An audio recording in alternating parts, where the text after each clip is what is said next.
Alright, so we're back with another installment. In today's installment, we're basically going to talk about Tesha Miller and the Klansman gang, and also a Jamaica's JDF Force soldier has been charged with 28 firearms.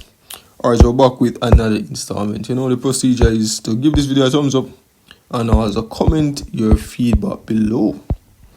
So we're going to start out with Tesha Miller. You know, most of us have heard about Tesha Miller for the first time in one of Cartel's song. In Vibes, Cartel quoted Tesha Miller with Stab Out a Bladder. You get me? I say, basically his affiliation with Tesha Miller as a so-called gang member of Klansman gang or a so-called gang. Alright, so Tesha Miller, Jamaica gang leader associated with the faction of the Klansman gang, primarily active in Spanish Town. So he is a central figure in one of Jamaica's high-profile organized crime cases and has been linked to serious offenses including murder and leadership of criminal-like organization. So Miller was previously convicted and sentenced in 2019 to 38 years and 9 months in prison for being accessory before and after the fact in the murder of a JUTC chairman Douglas Chambers in 2008. So he's since been serving that sentence while a new gang-related charge has been brought against him.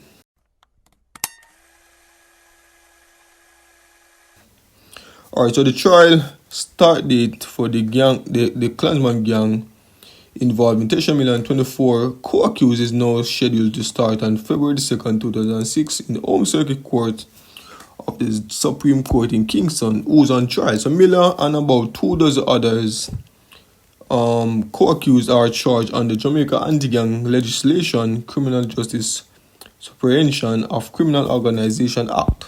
So among the defendants are ordinary suspect and at least one medical doctor. So the accused faced a range of serious allegations which include leadership of criminal organization. Miller primarily charged membership in a criminal organization, murder and conspiracy to murder, attempt murder, robbery with aggravation, illegal possession of firearm ammunition. So all are alleged to have been involved in these offences, mainly in St. Catherine between 2017 and 2022. So delays and adjournments. The original trial date was supposed to begin early January 2026, but it did not start then because the prosecution was not trial ready. The Crown sought a significant adjournment to June due to the outstanding evidence issued like the DNA reports, cell phone forensics and full disclosure of material, but Judge Dale Palmer refused the length delay, insisted that prolonging the postponement would be unfair to the accused and the efficiency. A shorter adjustment of dates allowed the trial to be reset from February 2026 as the judge directed the Crown to prepare itself.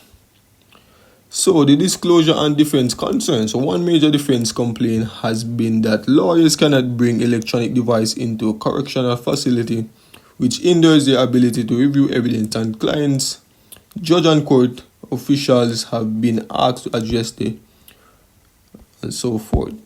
So the Klansman gang is one of Jamaica's long-standing organization, crime groups, historical linked to violence, feud, examples with one other faction, and alleged involvement in murders, extortion, other criminal activities in Spanish Town and surrounding areas. So the gang has multiple factions which revival leaders like Andre Blackman Bryan and Miller, and complicated history of trials, conviction, criminal prosecution and so forth.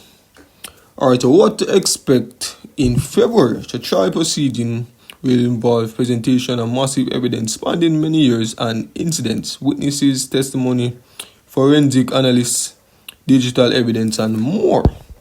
You get me? So there's a lot to be discussed in this Klansman gang trial because, bro, you know, as I said, 24 persons was allegedly accused of most of those murders, kidnapping, killing, firearms and so forth.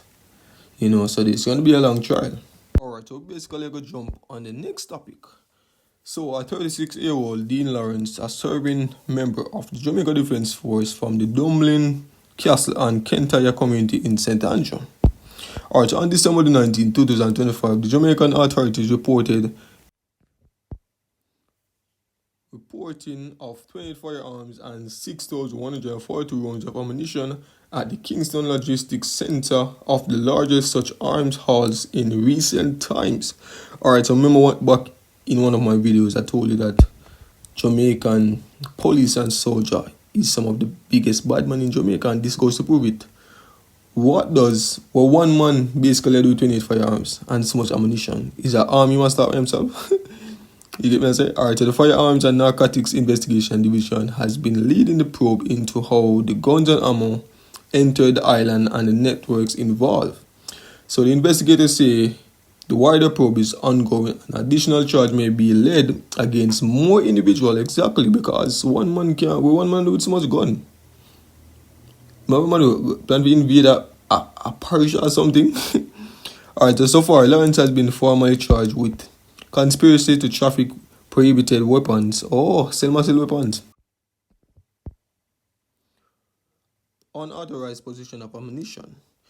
Alright, so these are serious offenses under Jamaican law, reflecting both illegal arms trafficking and involvement with prohibited weapons. So police reports say that the investigator on January 5th, 2026 went to the location in Spanish Town, St. Catherine, seeking accost Lawrence. He fled on foot, leaving an under-shuttle motorcar behind, which police later seized. Lawrence surrendered to the police January 6, 2026. On January 7, a search of his vehicle in his presence allegedly uncovered a 9mm round of ammunition in the glove compartment, adding to the evidence used in the charging him. So Lawrence's first court date is being finalized, so exact dates and proceedings are still pending. Alright, so this case highlights several key issues in the Jamaica ongoing fight against illegal firearms. So internally, threat concern, a serving JDF member being implicated raises question about security, venting, supervision and weapon control within state forces.